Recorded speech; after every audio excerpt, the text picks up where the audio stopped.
Hello నేను miss రావు. నిజాలు నిలకడగా బయటకు వస్తూ ఉన్నాయి. ఆపరేషన్ సింధూర్ కారణంగా ఎలాంటి నష్టం పాకిస్తాన్కి జరగలేదని చెప్పి ఆ దేశానికి సంబంధించినటువంటి ప్రధానమంత్రి కానీ లేదంటే ఆ దేశానికి సంబంధించినటువంటి ఆర్మీ కానీ ఇప్పటి వరకు చెప్తూ వచ్చింది. తాజాగా అఫీషియల్గా పాకిస్తాన్ లెటర్ రాసింది. ఏం రాసింది?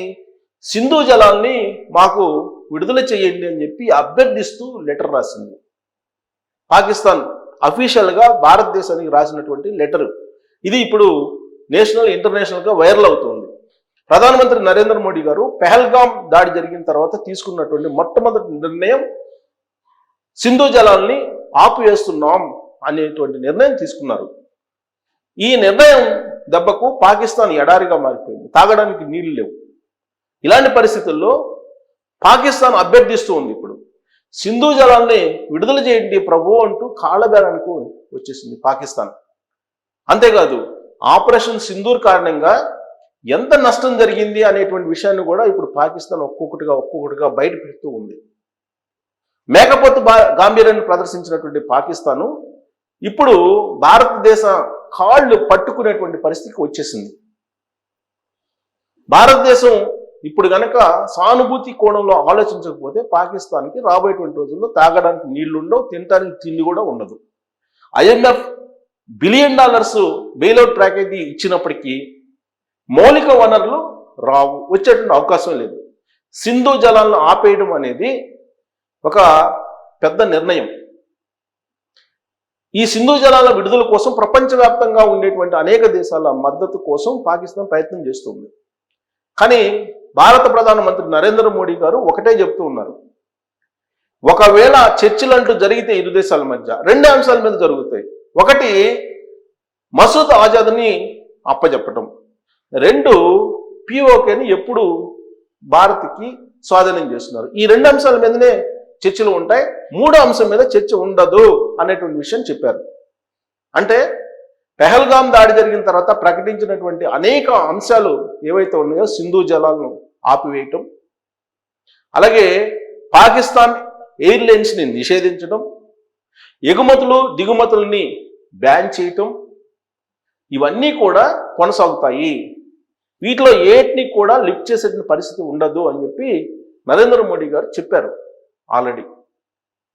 అంతర్జాతీయ సమాజం కూడా నరేంద్ర మోడీ గారు ప్రకటించినటువంటి వీటిని సమర్థించారు కూడా. సింధు జలాల్ని ఆపివేస్తాము అని చెప్పారు ఎప్పుడో. ఇది మళ్ళా వదిలే ప్రసక్తే లేదు సింధు జలాలని చెప్పి కూడా చెప్పారు. ఒకవేళ సింధు జలాలను వదలకపోతే పాకిస్తాన్ ఎంత నష్టపోతుంది? పాకిస్తాన్లో ఉండేటువంటి పంజాబ్ ప్రత్యేకించి పాకిస్తాన్ GDPలో 20% వాటా ఉంది. అదే ప్రధానమైనటువంటి ప్రాంతం పాకిస్తాన్లో ఉన్నటువంటి పంజాబే. మరి ఈ GDPలో 20% వాటా ఉన్నటువంటి పంజాబ్కి నీళ్లు కనుక ఇవ్వకపోతే పాకిస్తాన్ ఆర్థిక వ్యవస్థ కుప్పగొలిపోతుంది. తినటానికి తిండి ఉండదు. పైగా అక్కడ సారవంతమైనటువంటి భూములు ఉన్నాయి, దిగుబడి ఎక్కువ ఇచ్చేటువంటి భూములు అవి. అక్కడికి నీళ్లు కనుక వెళ్ళకపోతే పంటలు పండేటువంటి పరిస్థితి ఉండదు. అందుకే భారతదేశంతో పెట్టుకుంటే ఎలా ఉంటుందో పాకిస్తాన్కి రుచి చూపించారు ప్రధానమంత్రి నరేంద్ర మోడీ గారు. తొలి రోజుల్లోనే పెహల్గాం దాడి జరిగినటువంటి వెంటనే తీసుకున్నటువంటి నిర్ణయం సింధు జలాల్ని ఆపివేయటం. వాటిని ఆపేయడంతో కలవరపాటుకు గురైనటువంటి పాకిస్తాను యుద్ధానికి సిద్ధమంది. మళ్ళా మేకపోతు గాంభీర్యాన్ని ప్రదర్శిస్తూ మా దగ్గర అణ్వస్త్రాలు ఉన్నాయి, అణుబాంబులు వేస్తామని చెప్పి కూడా చెప్పారు, ప్రకటించారు. మరి అణుబాంబు ఏమైంది? వాళ్ళు ప్రకటించినటువంటి యుద్ధ ప్రకటనలు ఏమైపోయినాయి? కరెక్ట్గా 3 రోజుల్లో పాకిస్తాను కాలబేరానికి వచ్చింది. ఆపరేషన్ సింధూర్ 1.0 దీంట్లో ఉగ్రవాద సంస్థలన్నీ లేచిపోయాయి. 9 ఉగ్రవాద సంస్థలను ఒకేసారి కొట్టేసింది భారత సైన్యం. 100 మంది ఉగ్రవాదులను హతమార్చింది. ఆపరేషన్ సింధూర్ 2.0 పాకిస్తాన్లో ఉండేటువంటి ఎయిర్ బేస్లన్నింటినీ కొట్టేసింది. ఇంత జరిగినప్పటికీ చింత తెచ్చినా పులుపు చావలేదన్నట్టు LOCలో ఉన్నటువంటి రేంజర్లు అమాయకులైనటువంటి భారత పౌరుల్ని 30 మందిని కాల్ చేశారు. ప్రతిగా ఏం చేశారు, కరాచీలో ఉండేటువంటి ఓడరేవుని కానీ అలాగే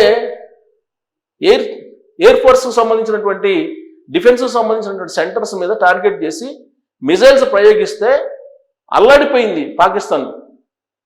కరెక్ట్గా పట్టుమని 3 రోజులు కూడా నిలవలేకపోయింది పాకిస్తాన్.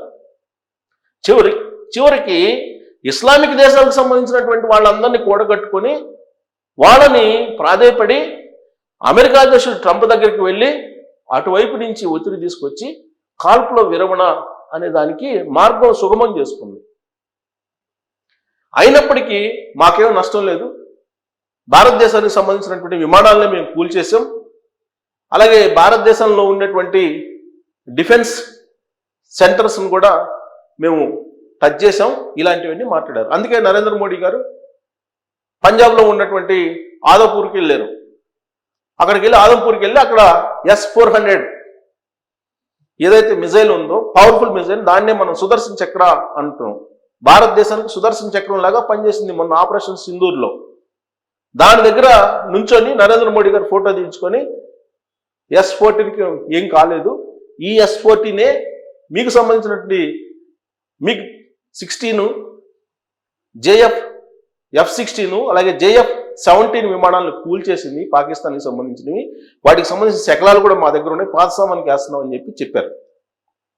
అంటే పాకిస్తాన్కి సంబంధించినటువంటి విమానాలు కూలిపోయాయి. ఆ విమానాల్లో ఉండే పైలట్లు భారత ఆర్మీ ఆధీనంలో ఉన్నారు. పైగా వాళ్ళ డ్రోన్స్ని మొత్తాన్ని ఒకేసారి మన S-400 లేపేసింది. ఇంకొక వైపు అరేబియా సముద్రంలో INS విక్రాంత్ చెలరేగిపోయింది. పాకిస్తాన్లో ఉన్నటువంటి ఓడరేవుల్ని, కరాచీలో ఉన్నటువంటి ఓడరేవుల్ని టచ్ చేసింది. దాంతో భయపడినటువంటి పాకిస్తాన్ కాలబేరానికి వచ్చింది. కానీ బయటికి కనిపించకుండా మేకపోతు గాంభీర్యాన్ని ప్రదర్శిస్తూ వచ్చింది నిన్నటి వరకు కూడా. ఇప్పుడు సింధు జలాలు కావాలని చెప్పేసి ప్రాధాయపడుతుంది, అభ్యర్థిస్తూ ఉంది, లేఖ రాసింది భారత ప్రభుత్వానికి. అంటే ఇప్పుడు సింధు జలాలు రాకపోతే ఆ దేశం యొక్క పరిస్థితి ఏంటి అనేది అంతర్జాతీయ సమాజానికి తీసుకెళ్తుంది నెక్స్ట్ లెవెల్. కాబట్టి భారతదేశంతో పెట్టుకుంటే ఎలా ఉంటుందో పాకిస్తాన్ రుచి చూసింది. సామాజికంగా, ఆర్థికంగా అలాగే భౌగోళికంగా కూడా రుచి చూసింది భారతదేశంతో పెట్టుకుంటే ఎలా ఉంటుందో. అయినప్పటికీ కుక్కదాకా వంకర అన్నట్టు దాని బుద్ధి ఏం మారలేదు. ఇప్పటికీ కూడా LOC వెంబట కవింపు చర్యలకు పాల్పడుతుందని చెప్పి ఇప్పుడు లేటెస్ట్ అప్డేట్. మరి ఆ దేశాన్ని క్షమించేసి ఆ దేశం పట్ల, ఆ దేశ ప్రజల పట్ల సానుభూతితో ఆలోచించి సింధు జలాలను ఇవ్వాల్సిన అవసరం ఉందా? పాకిస్తాన్ రాసినటువంటి లేఖను తీసుకొని దాన్ని పరిగణలోకి తీసుకొని సానుకూలంగా స్పందించాల్సినటువంటి అవసరం ఉందా? పాకిస్తాన్ పట్ల భారతదేశం ఎలా వ్యవహరించాలి రాబోయేటువంటి రోజుల్లో అనే దాని మీద మీరు కామెంట్ చేయొచ్చు. Thank you.